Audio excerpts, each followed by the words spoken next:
Welcome to the New Books Network. Hello, and welcome to New Books in Philosophy, a podcast channel with the New Books Network. I'm Carrie Figdor, professor of philosophy at the University of Iowa. I'm co-host of the channel along with Robert Talisse, Sarah Tyson, and Malcolm Keating. Together, we bring you conversations with philosophers about their new books in a wide range of areas of contemporary philosophical inquiry. Today's interview is with Philip Goff, professor of philosophy at Durham University. His book, Why? The Purpose of the Universe, is just out from Oxford University Press. Does the universe have a purpose? And if it does, how is this connected to the meaningfulness that we seek in our own lives? In his new book, Goff argues for cosmic purposivism, the idea that the universe does have a purpose, although this is not because there is an all-powerful God who provides it with one. Instead, he argues fundamental physics provides us with reason to think it is probable there is a cosmic purpose. And moreover, the best explanation of these reasons is to posit cosmopsychism, the idea that there are fundamental forms of consciousness such that the universe itself is a conscious mind. Goff argues that these claims are not as extravagant as they may initially seem, and that his view provides a way for understanding human purposes that lies between secular humanism and religious or spiritual perspectives. Let's turn to the interview. Hello, Philip Goff. Welcome to New Books in Philosophy. Hello, good to be here. Thanks for having me on. I'm really looking forward to this discussion, which will probably be somewhat contentious because, I found I was amused by the whole package that you present in Why, in the Purpose of the Universe book. Before we get into the details of the book, maybe you can give us a little sense of, who you are as a philosopher, how you got into philosophy and how you came to write this book. Yeah, well, I'm currently professor of philosophy at Durham University. Been here about 5 years now. I guess I've just always been obsessed with philosophy, really, but as far as I can remember, I think I've always been sort of obsessed with how the different stories we tell about reality fit together.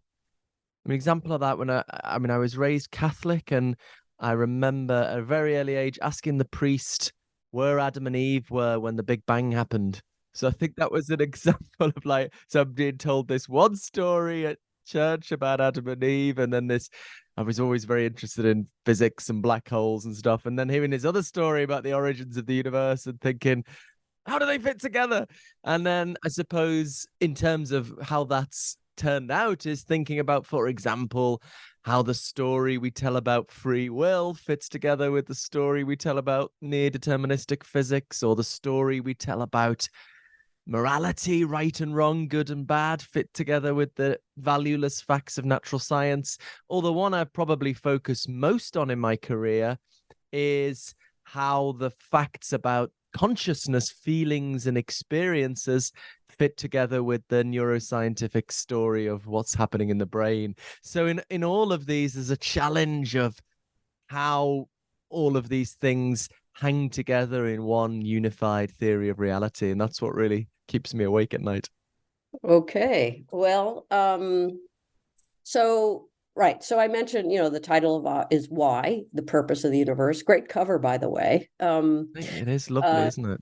Yeah, yeah. They did a really great job. So I guess the first question that I came, that as I was, reading on this idea of purpose of the universe, was, the idea that a lot of people, well, if not everybody, want some sort of meaning in their life.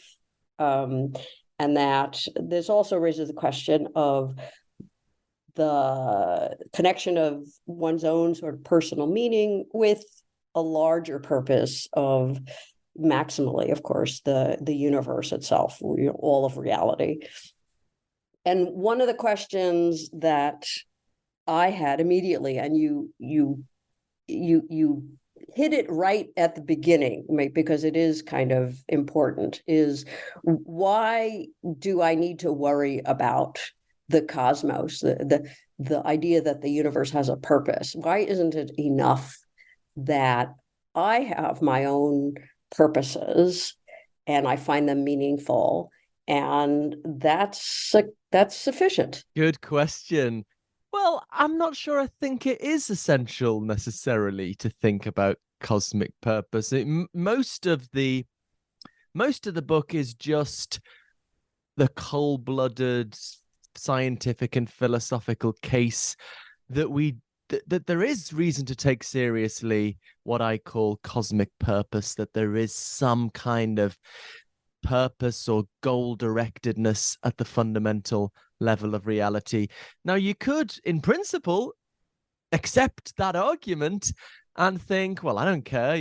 Actually, my colleague David Ferracci here at Durham, when we've talked about some of this, he says, yeah, I can see the case, but nothing to do, doesn't affect my life. I make my own meaning, whatever. And that's a perfectly valid reaction. But as you say, in the first and the last chapters, I do reflect on how this can connect to human meaning and purpose. And here I take a kind of a middle way. It's always the middle way options with me. One extreme you might have, for example, the Christian philosopher William Lane Craig, who says, if there's no purpose to the universe, it's all pointless and meaningless. He even says, we might as well rape and kill each other if we want to. And not only religious philosophers, the anti-natalist philosopher David Benatar, who I touch on, thinks life is so not entirely meaningless, but so meaningless that the moral thing to do is to let the human race pass out of existence, and it's actually unethical to have children. So that's one extreme. The other extreme is, I suppose, well, my colleague who I referred to earlier, his response, well, what's it that there probably isn't cosmic purpose, but even if there is, it would just be irrelevant to my life. So my middle way view, I think, and I'm very open-minded actually on this question, but what I tentatively say is, yes, you can have a meaningful life independently of cosmic purpose. I am an objectivist on this, as we might get onto. So I think there are certain things that are objectively meaningful and worth pursuing, like creativity, the pursuit of knowledge, kindness, and love, and so on. So I don't think it's just up to you what's meaningful, but you can have a perfectly meaningful life without necessarily connecting up to cosmic purpose. I like to think I had quite a meaningful life before. It's only very recently I've taken these ideas seriously. However, if there is cosmic purpose, then I think perhaps potentially there's the potential for having a more meaningful form of existence. I think we want our lives to make a difference. If we could, in some small way, contribute to the purposes of the whole of reality, that's kind of huge. That's about as big a difference as you can imagine making. So yes, you can have a meaningful life without cosmic purpose, but maybe life has the potential to be more meaningful in relation to cosmic purpose. Okay, well, that is debatable, I think, but you mentioned the being an objectivist about value and about what makes for a meaningful life, even if it's an open question whether you actually need to contribute to a cosmic purpose. Can you tell us a bit more about this objectivism about value? Good. I get a bit autobiographical at this part of the book. I talk about how I in earlier days I was a subjectivist about value. I was very inspired in my teenage years by the great Scottish philosopher David Hume. And Hume famously said, reason is and ought to be the slave of the passions. So basically, we each have certain fundamental life goals, and there's no way of rationally ascertaining which of those is better than any other. So, one person desires to increase well-being in the world, and another just wants to torture as many people as possible, and another wants to just collect stamps. Each of those is, objectively speaking, on a par. And I used to go for that for a long time. But with the other aspect of closely related aspect of Hume's view, which also very much motivated my thinking here, was Hume famously said you can't get an ought from an is. That is to say, the cold-blooded empirical facts about the world never entail any facts about value, good, bad, what you ought to do, what you have reason to do. So, well, as I describe in the book, what was really a life-changing experience for me when I was a graduate student was a philosophy professor persuading me in the pub rather than in the classroom, but nonetheless, persuading me that actually these two commitments of Hume are in conflict. Maybe they're even inconsistent. Because if Hume says, remember, reason is and ought to be, note the word ought, the slave of the passions, which I take him to mean that if you desire, what you have reason to do, what you ought to do is determined by your desires. If I desire to be a philosophy lecturer, I ought to study hard or try and publish things and so on. But notice that is moving from an is to an ought, right? Statements about my desires or my chosen life goals are psychological is facts, whereas facts about what you ought to do, what you have reason to do, are ought facts. So Hume was infringing, I believe, his own principle here that you can't go from is statements to ought statements, non-value facts to value facts. So where I end up with this is, I think, if of course this is highly debatable, but if you accept this principle that you can't go from is facts to ought facts, you can't go from facts that are not about value to facts are about value, then you've got a choice. Either there are no facts about value at all, that's the value nihilist position, or there are facts about value, but they are fundamental. That's what I call value fundamentalism, because the is-ought principle tells us if you want value, you've got to put it in from the start. You can't get value out of non-value, so value has to be there from the start. That's the value fundamentalist position. And, well, I tried to sustain the value nihilism position for a long time, but I eventually came round to the other extreme view of value fundamentalism. But yeah, the starting point on this journey was really seeing this tension in Hume that I've kind of wrestled with ever since, I guess. Well, just to pursue that a moment, there's practical rationality, right? Where, the way things are do give you, if you want to be rational, you ought to do such and such to get that end. If such and such is a reasonable way to get to that end. So you ought in the practical sense. And then there's also the ought of evolution, right? If you want to survive or whatever, you ought to do such and such. So I'm just kind of wondering, when you get to value fundamentalism or sort of objectivism, what is the sort of ought that you're insisting on? I suppose, I think many people do have this intuition you were perhaps expressing there, that the oughts of practical rationality aren't as metaphysically worrying in some sense. And, well, this was in my graduate study. I was really persuaded that that's not true, that they're just as much oughts. I mean, you said there that, if you want to be rational, you ought to do such and such. Well, that also is moving from an is to an ought, a fact about my psychology, what I want to do, to a fact about what I ought to do. So why is that transition from non-value to value any less mysterious than, a conventional moral ought, like Sarah is in pain, therefore I ought to help her? I mean, in both cases, you're going from a cold-blooded fact about the world to a fact about value. So I guess I see all of these kinds of value claims as equally metaphysically puzzling, and they are metaphysically puzzling, to be fair. Or to take another example, the ought of rationality. You ought to follow the evidence. You ought not to believe contradictions. And so I mean, and so that what really persuaded me away from the nihilist position was, well, value claims are so pervasive that it's I'm not clear it's actually possible to live without some kind of commitment to value. In fact, well, a friend of mine, the Dutch philosopher Bart Stroemer, who's a very, very consistent value nihilist, in his book Unbelievable Errors, he thinks, I think rightly, that he can't consistently believe his view because to believe something, at least reflectively, you have to take yourself to have a reason to believe it.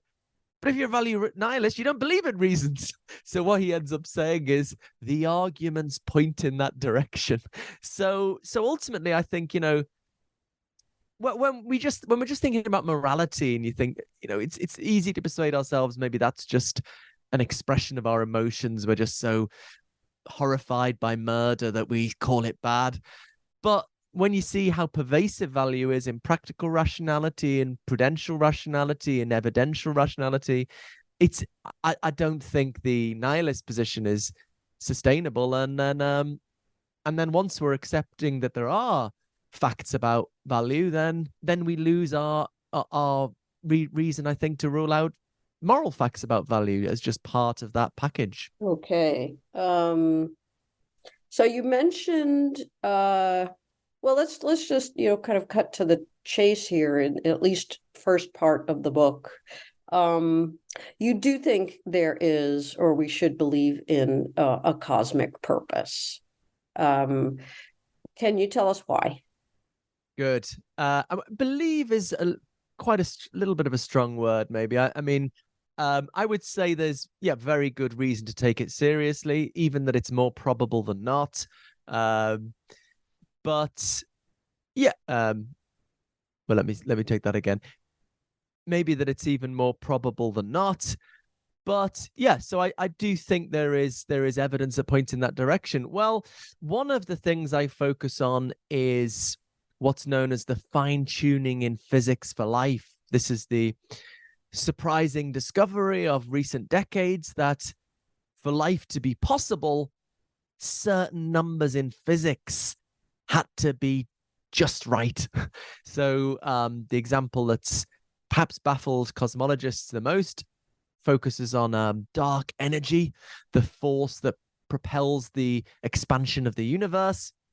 Once you do the calculations, it becomes apparent that if that force had been a little bit stronger, everything would have shot apart so quickly that no two particles would have ever encountered each other.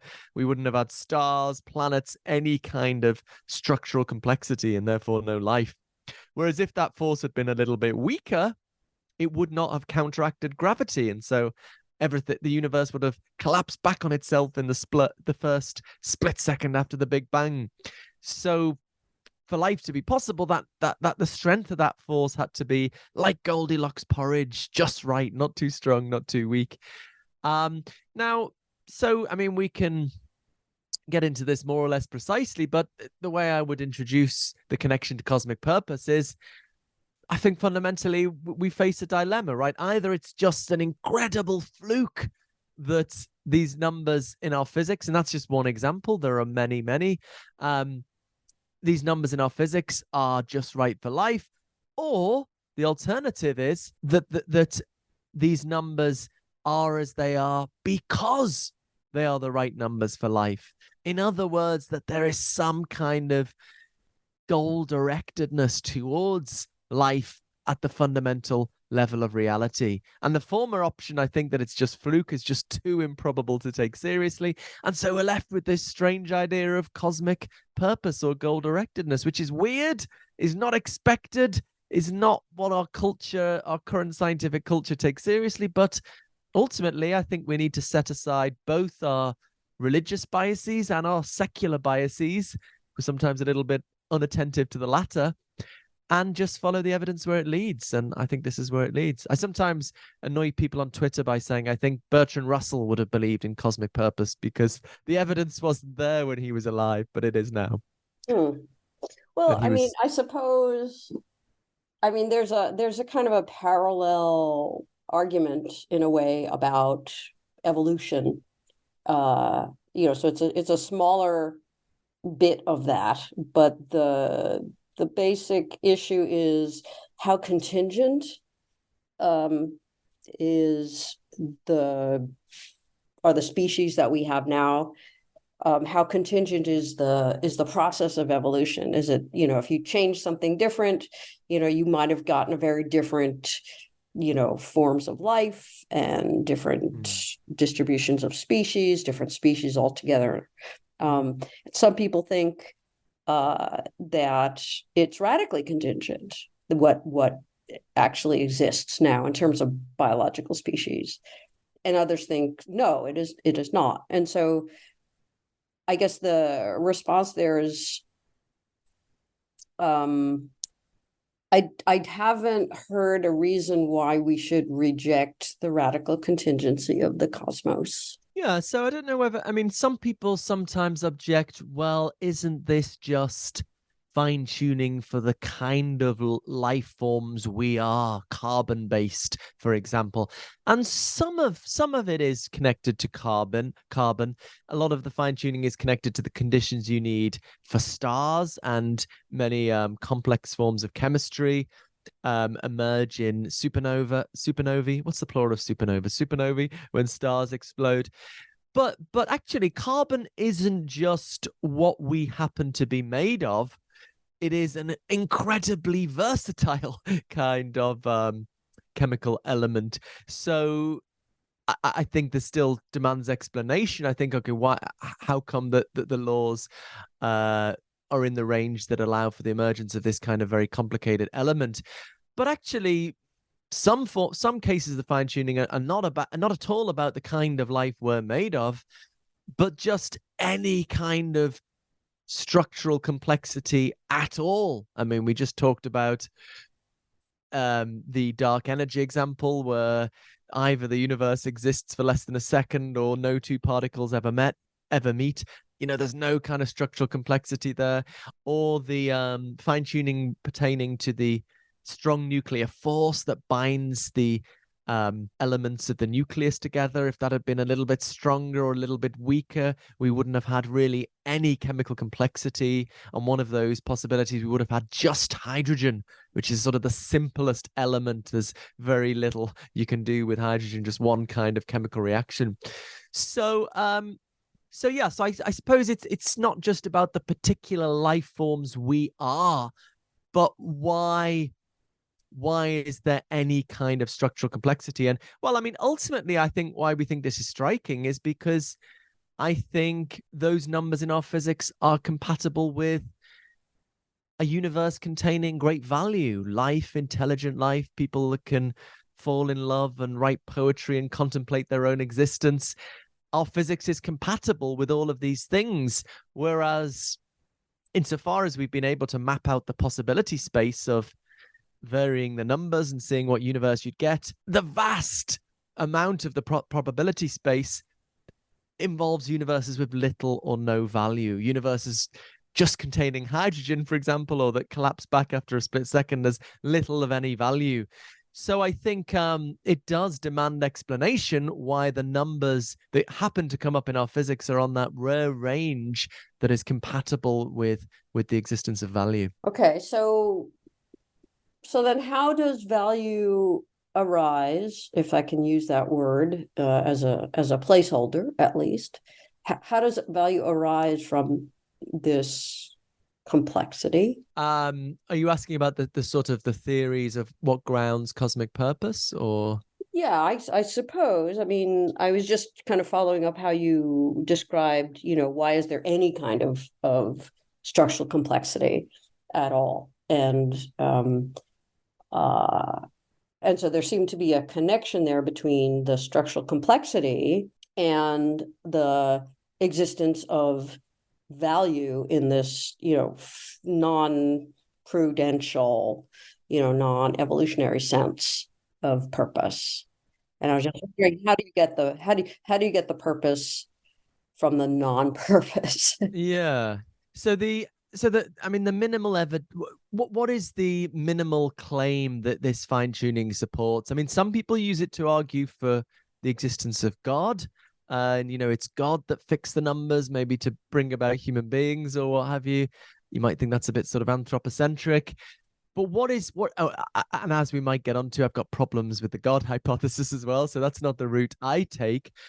But what is the minimal hypothesis? And the minimal hypothesis, I want to say, is that the numbers in our physics are as they are because they allow for a universe of great value. This is what I call the value selection hypothesis.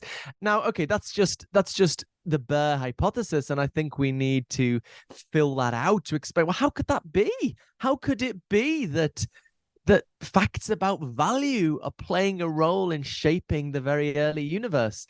And so in the later chapter of the book, I explore a range of hypotheses for making sense of this, without settling on any of them for definite. I mean, but one option is some kind of designer hypothesis. I don't like the traditional God for reasons we might get onto, but maybe we could have a non-standard kind of designer, maybe a bad designer, or maybe a designer of limited abilities who's just made the best universe she can. Or maybe I explore the simulation hypothesis, the idea that we're in a computer simulation and the designer of our universe is just some random software engineer in the next universe up. So that's one possibility, a sort of non-standard design hypothesis. But it's not obvious, actually. We do need a conscious mind to underpin cosmic purpose. The philosopher Thomas Nagel, in his book Mind and Cosmos, explored a very well worked out theory of what he calls teleological laws of nature with purposes built into them. So it might just be a sort of impersonal tendency of the universe to promote certain things of value, a tendency which interacts with the known laws of physics in ways we don't yet understand. That's the second option. And the third and final option, and I guess this is the one that connects most to my prior research, is cosmopsychism, the view that the universe itself is a conscious mind with its own goals. So, and I end up saying that's probably just about the best hypothesis for various reasons. But I take all of these seriously so I think fine-tuning supports the existence of cosmic purpose, and these metaphysical hypotheses are ways of making sense of the reality of cosmic purpose. Okay, so one of the interesting twists, of many in the book, is this idea that we should, if you believe there is a cosmic purpose, if you're persuaded that there is, then a very common way of explaining that is, as you mentioned, some sort of deistic, figure of some sort. And you don't find that at all persuasive, and that's why you end up with what you call the cosmopsychism, right? So maybe just because the God hypothesis, the explanation of cosmic purpose in terms of God or a godlike figure is the popular one. What's wrong with that one? Well, actually, it's only the very traditional God hypothesis that I definitively reject. The commitment to what philosophers tend to call the omni-God, all-knowing, all-powerful, perfectly good being. So that is the hypothesis I just most strongly reject, and it's for the familiar reason that there's such a challenge reconciling the idea of a loving, all-powerful God with the terrible, gratuitous suffering we find in the world, particularly in the natural world. Why would a loving God who could do anything choose to create us via such a torturous, long-winded process like evolution by natural selection? Why would such a being create the North American long-tailed shrew that paralyzes its prey and eats it alive over several days before it slowly dies from its wounds? Just kind of makes no sense to me. So it's that omni-God I definitely reject. I do take more seriously some non-standard designer, maybe a designer of limited abilities, who's, as I say, made the best universe she can, and maybe she's like, I'm sorry, I know it's going to be messy, evolution and all that, but this is the only way I can create intelligent life, by creating a universe with the right physics that will eventually evolve. And it was sort of this or nothing. So I do take that hypothesis seriously, but there's something of a cost to it, just in terms of parsimony. We want scientists and philosophers to respect Occam's razor. We want to have a simpler view as possible. Why believe in a supernatural designer outside of the universe if it makes sense, as I try to suggest it does, to think that the universe itself might be a conscious mind? So then we just end up with a more parsimonious view. So that's why I think cosmopsychism has the edge. But I do take supernatural designer hypotheses somewhat seriously. Okay. Yeah, because I mean the Leibnizian, of course, response is that this is, despite our own intuitions about what is good and not good, the this is still the best of all possible worlds, as he puts it. And with the shrew example, that in fact does contribute to the cosmic purpose, right? So you're essentially saying, well, that is a possible explanation, but it's less parsimonious than the one that says there is no such figure. We can do the same job by positing cosmopsychism. Is that the idea? Yeah, so it's two separate considerations, I suppose. One is the parsimony point, pushing for a conscious universe rather than a designer outside of the universe. And that's the point I'm feel less strongly about. I think it gives a certain advantage to the conscious universe hypothesis, but it certainly doesn't decisively rule out a supernatural designer. What I feel more strongly about is the problem of evil ruling out not just a supernatural designer, but a omni supernatural designer, all knowing, all powerful, perfectly good. And I suppose in response to Leibniz's intuition, Leibniz's view that we're in the best of all possible worlds, I suppose it just doesn't seem very plausible. I mean, who was it? Was it Voltaire who ridiculed Leibniz on this? There's the character whose everything keeps going wrong, and they keep declaring, "Oh no, it's the best of all possible worlds." I mean, look, there are no certainties here. It's possible that the omni god exists, and there is some reason, some explanation of why it was important to create the long-tailed North American shrew, even if we can't think of it. But look, so it's possible there is an omni god, and there is some reason it was important to create the North American long-tailed shrew, even if we can't think of what on earth that reason might be. But I think all we can ever do is work with the evidence we have and try and assess these things by our own abilities. So what I think is very plausible is what I call in the book the cosmic sin intuition. This is the intuition that it would be immoral for an all-powerful being to create a universe like this.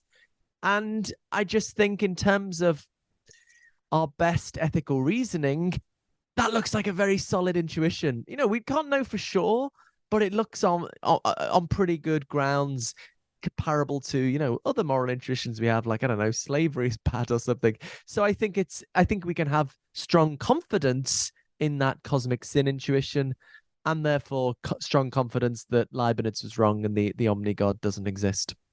Okay, good.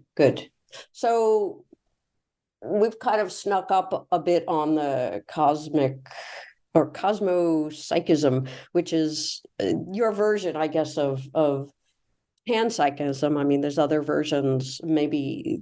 So it'd be good to tell us, how does your version of panpsychism? Well, what is it?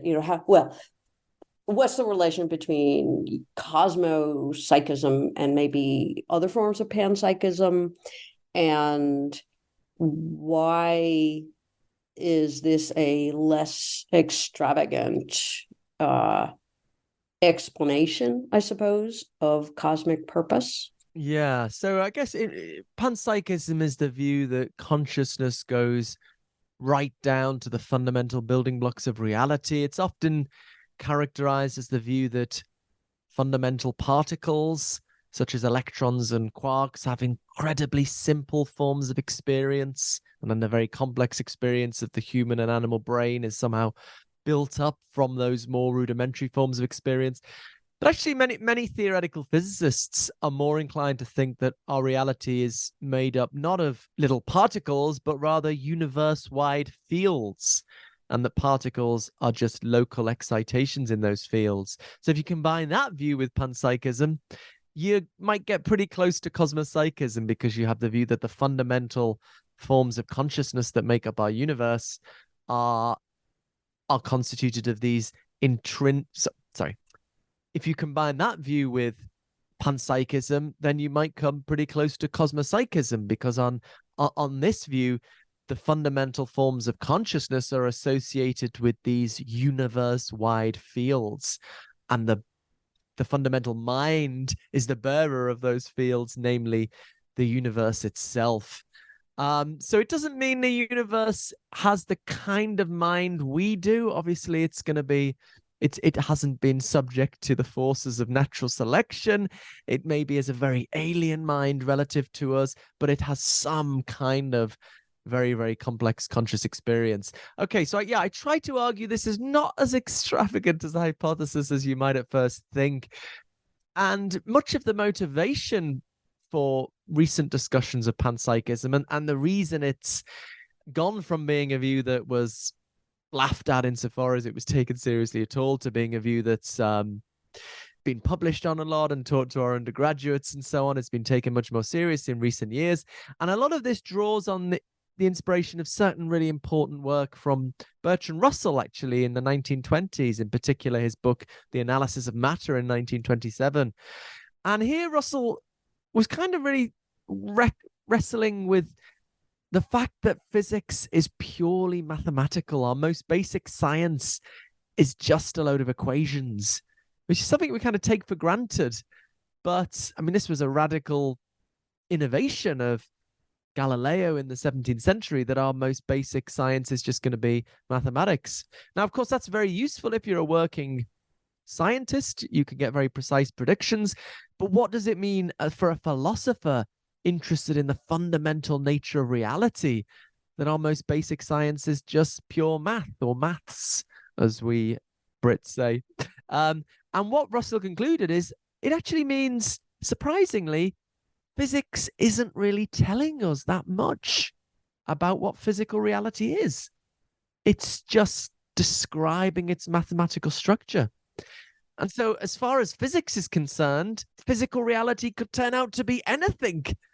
As long as it has the right mathematical structure, you're going to be able to get physics out of that. So in a way, there's a sort of huge hole in our standard scientific story of the universe. And basically, the panpsychist or the cosmopsychist puts consciousness in that hole. So the idea is that the universe itself, what we have at the fundamental level, is this incredibly complex conscious mind. Through the complex structure of its experience, it forms certain patterns, certain mathematical structures in the character of its experience. And then the idea is those mathematical structures just are what we call physics. So you get physics and its mathematical structures out of these underlying facts about the consciousness of the universe itself. I mean, some people often quote this line from Stephen Hawking, that even final physics won't tell us what breathes fire into the equations and makes a universe for them to describe. So for the cosmopsychist, it's consciousness that breathes fire into the equations of physics. So to put that in somewhat other words, it's the consciousness that explains why the equations describe the universe. Is that correct? Good. Another way of getting at this is well, maybe I won't give you another way, because And for that reason, it ends up being, I would argue, an incredibly parsimonious theory of reality. So I would suggest there must be something that underlies the mathematical structures of physics. Well, unless you take the route of, for example, the physicist Max Tegmark, who just says the universe is pure math. Our universe is made up of numbers and functions and sets. Well, maybe you can go that route. Seems a little bit sort of insubstantial. But if you don't go that route, then there must be something that underlies those mathematical structures. And I suggest that the idea that it's a conscious mind, a giant conscious mind that underlies those mathematical structures, feels a bit weird. Doesn't fit very well with contemporary culture, but I argue that it's no less simple or parsimonious than any other proposal. So then again, sort of clarification. Is it that the universe is a conscious mind, or that it has a conscious mind? I would say the former, that the universe just is a conscious mind. So, and basically that all there is at the fundamental level of reality is this very, very complex conscious mind with very, very complex experience corresponding to the very, very complex structures of the physical universe. So you imagine, you map out in the terms of fundamental physics a complete description of the universe, all the vibrations of the fields and the arrangements of the particles. You get a very, very complex structure. The idea is that structure just is the structure of the experience of the conscious universe, in the way you can describe the structure of the experience of you or I. Quite complex, but obviously much, much less complex. And the idea is that is all there is at the fundamental level of reality. And you might say, well, hold on, where's all the stuff physics talks about? Well, as Russell rightly observed, all physics talks about is mathematical structure. And if the conscious experience of the universe is complicated enough and has the right kind of patterns in its structure, well, then you will have that mathematical structure implicit in the experience of the universe. So it has the surprising result that physicists are actually studying the consciousness of this fundamental mind. Of course, they don't know. As physicists, that's what they're doing, but that's because as a physicist, you're just interested in the mathematical structures. You're not interested in what, if anything, underlies those mathematical structures. That's, since Galileo, more of a philosophical rather than a scientific question. So is this a form of idealism, to put it in those terms? That's a good question, which people ask me a lot, and I guess I'm not too fussed about how we define these words. If by idealism you simply mean at the fundamental level of reality we just have mind or consciousness, then it would count as a form of idealism. It's not, this is a very common misunderstanding. Panpsychism, at least as I defend it, is not a dualistic view that there's the physical structures and consciousness stuff at the fundamental level. The physicist Sabine Hossenfelder, who I've been arguing with on Twitter recently, she's critiqued panpsychism in this way. She's saying, well, look, if particles had these consciousness properties as well as their physical properties, well, that would show up in our experiments. But that's not the view, right? The view is that it's not changing physics. The mathematical structures of physics are rooted in these underlying facts about consciousness. So now I've forgotten what the question was. Now it was the idealism. Idealism. So okay, maybe I'll just pick this up and you can edit it together. So in that sense, it could be called idealism, but it's certainly very different from the idealism of George Berkeley, for example, that the physical world is not fundamental. It's grounded in more fundamental experiences of isolated souls. So the table in front of me is a collection of ideas, either in our minds or the minds of God. So panpsychism or cosmopsychism is much closer to physicalism, actually. It's the idea the physical universe is real, it's fundamental, it's really, really out there. It's just that it's constituted of forms of consciousness. Okay. So then kind of pulling it all together, how does this view connect with the idea of a cosmic purpose? And then how does it connect to what we started with, which was the meaningfulness of a, particular life? Good. So, well, as I say, I think current physics does point, I believe, to some kind of cosmic purpose. And I think I try to suggest we're maybe a little bit in denial about this because it sort of doesn't fit with how we expected science to turn out. It's maybe a bit like in the 16th century when we started getting evidence that we weren't in the center of the universe, and people struggled to accept that because it didn't fit with the picture of reality they'd got used to. And nowadays we scoff at those people and we think, oh, why didn't they just, this stupid religious people, why didn't they just follow the evidence? But I think every generation absorbs a worldview they can't see beyond. And I think that's what's going on now with how we're responding to fine tuning. This is not controversial physics, but I think for some reason as a society we're not facing up to the pretty straightforward, in my view, evidential implications of fine tuning. Of course, there are debatable points. Many people would try to explain it instead in terms of a multiverse. I have things to say about that in the book. And it's not just fine tuning. I also have a chapter on consciousness and certain mysteries pertaining to the evolution of consciousness that I think in some sense point to cosmic purpose. Okay, so all of this cumulatively points to some kind of goal directedness at the fundamental level of reality. We need to make ontological sense of that.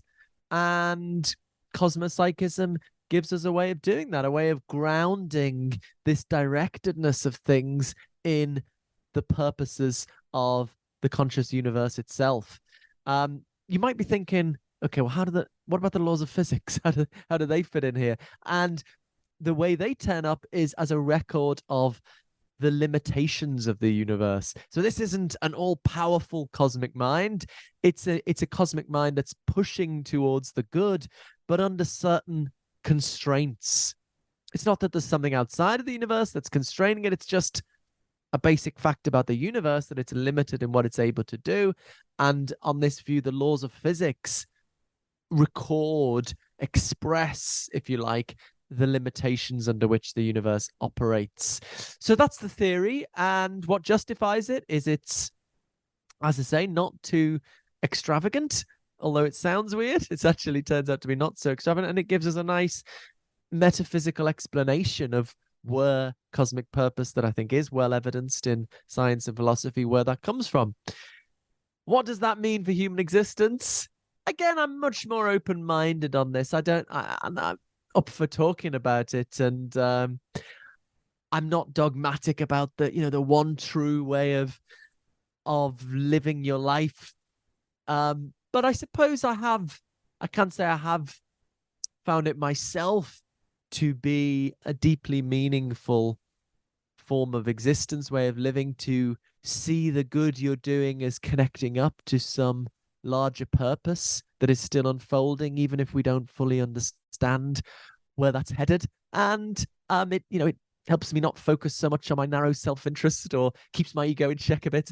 So I suppose I'm just inviting people to consider this option for thinking about the meaning of life that's not the standard options of either secular humanism or a traditional religious option. And I don't know, maybe it might be something you can get something out of. As a matter of sociological fact, it does seem many people reach a certain age and maybe they've got where they wanted to in their career or not. Maybe they've had children, maybe they've chosen not to have children, whatever. And then they think, is this it? It's not enough. I want, and have some kind of crisis. And so connecting what you're doing to some larger purpose can perhaps help with making sense of the meaning and purpose of our lives. And so in the final chapter, I try and connect it to spiritual practice, to community, even to political struggle, and just explore these ideas in a very open-minded and conversational way. Okay, so to kind of, I was going to ask, to be a bit more pointed about it. If I asked, what is the purpose of the universe and what does it have to do with me? Your answers seem to be the purpose of the universe is to strive towards the good, I think, something like that. And that has to do with me insofar as I choose to want to strive for the good. Good. So I mean, I would emphasize there's quite rightly going to be a lot of uncertainty about this. And that might seem a bit disappointing, but whilst I think there is evidence for some kind of directedness towards the good, how that plays out is that there's going to be a great deal of uncertainty. I think looking at towards the past, I think I try to argue in the book that cosmic purpose has involved a directedness towards the emergence of life, intelligent life, also to the emergence of conscious organisms that have conscious understanding of the reality around them. Now, it could be that's the end.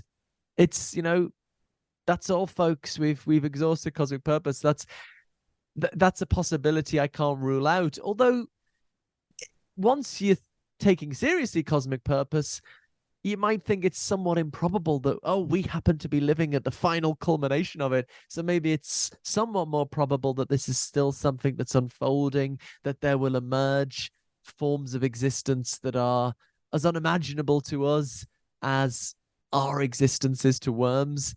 And I suppose, to some extent, I agree with William James, the great 19th century psychologist and philosopher, that it can be rational to an extent, to a limited extent, to hope beyond the evidence. Cosmic purpose might have nothing to do with us, but it can be rational once you're taking seriously the idea of cosmic purpose. It can be rational to live in hope that that this is continuing and it is something that we can in some way contribute to. And I suppose what it's ultimately doing is, most of us have lives informed by ethics of one kind or another. We take ourselves to be trying to make the world a better place. And as I say, I think you can have a perfectly meaningful life just focusing on trying to make the world a better place. But what we might call cosmic purposivism, a sort of living in hope of cosmic purpose, what it does is encompasses that in a broader ethical project that encompasses the whole of reality. And maybe that bigger focus can perhaps motivate and give meaning in a slightly deeper way. Okay. There's a lot of questions that I still have. So let me just ask one more then. Okay, so you went, well, there's a lot.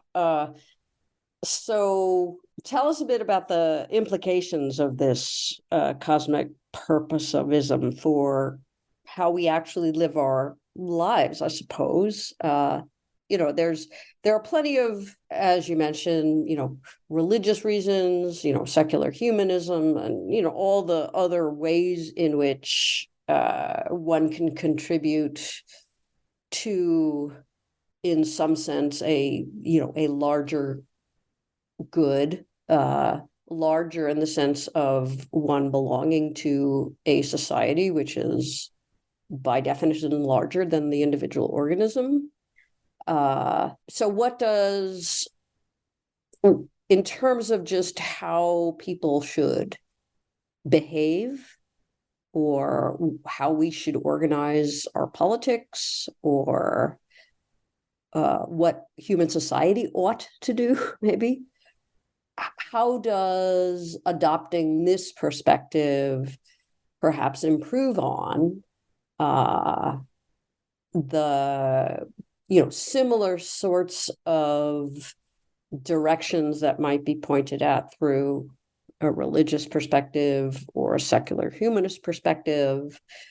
How does this direct us, and does it do it in a better way than those other alternatives? So in the final chapter, I do explore some pretty concrete ideas around three themes of spiritual practice or spiritual advancement, community, and also political struggle.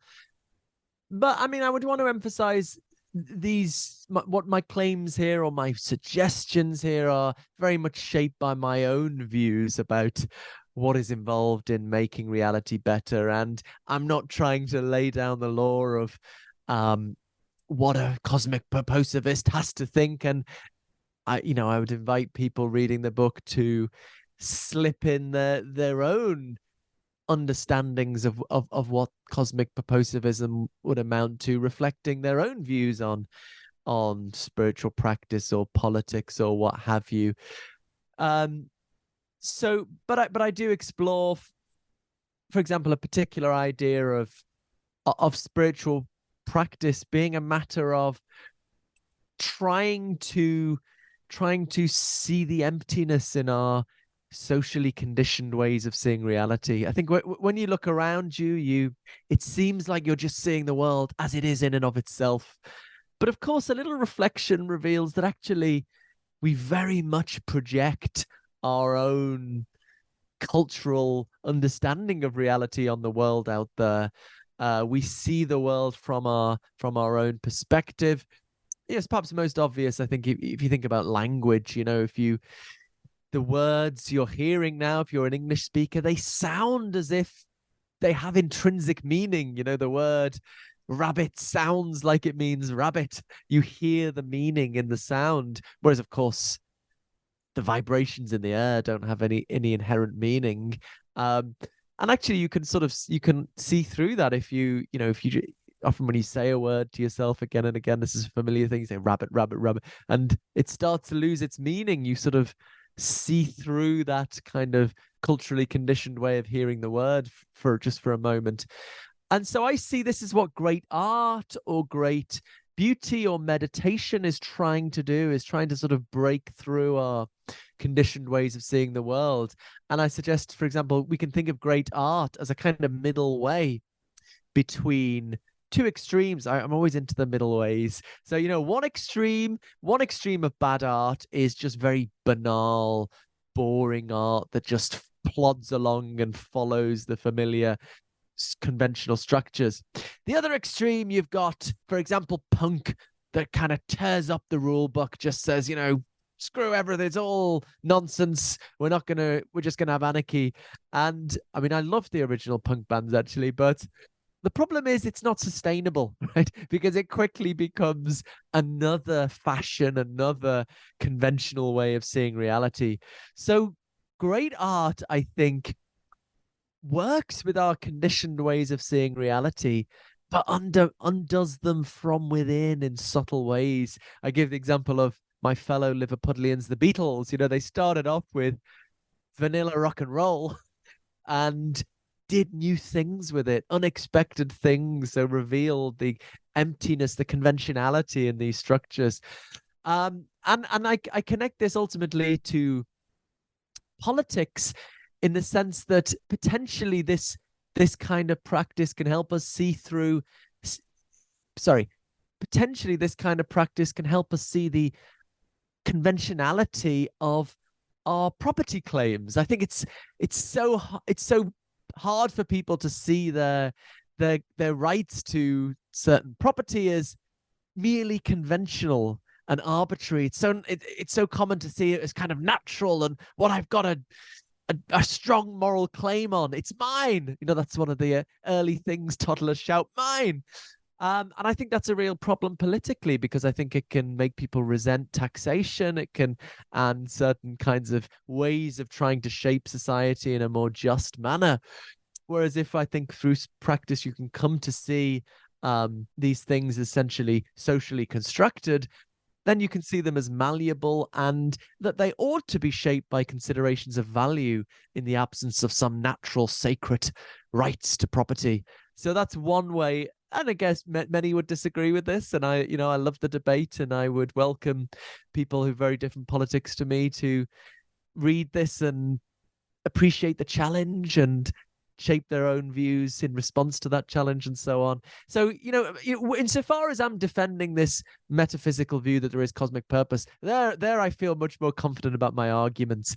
But these first and last chapters where it's just exploring human meaning and purpose, it's really intended as more inviting people to consider ideas that they might not have thought of and exploring that.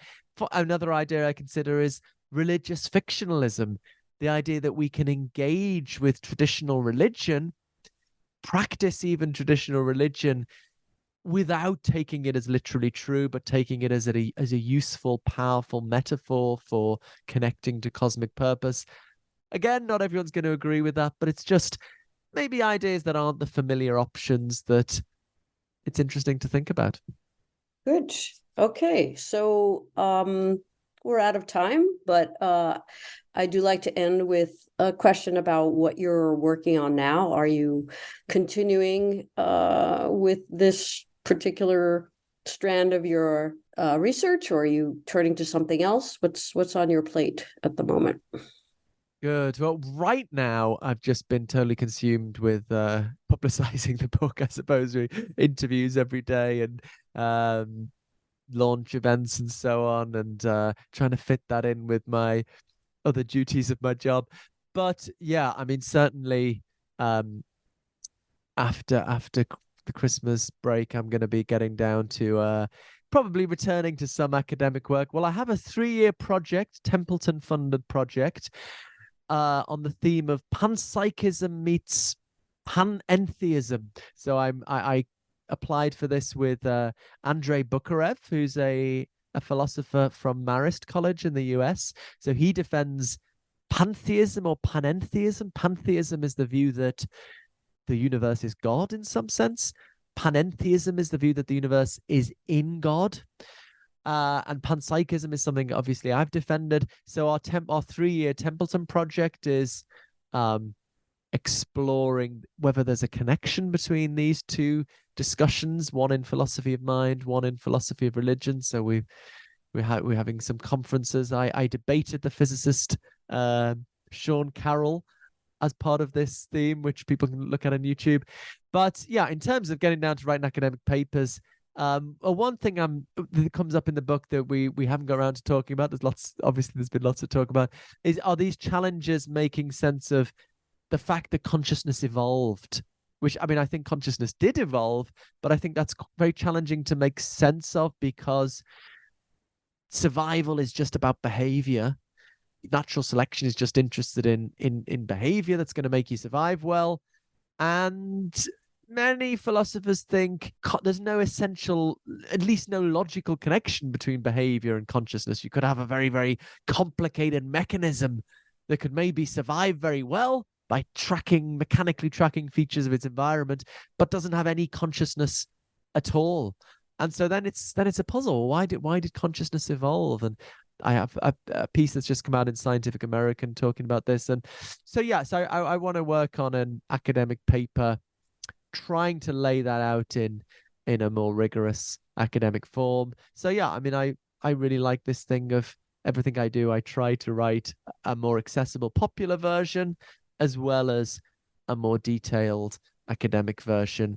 And philosophers don't do this enough, I think, try and connect up to a broader audience. So, yeah, that's going to keep me busy for a little while at least. Excellent. So, well, good luck on all of those endeavors. And I look forward to seeing some of that work in the future. Thank you very much. Thanks very much, Carrie. It's been a really fun conversation. Thanks for having me.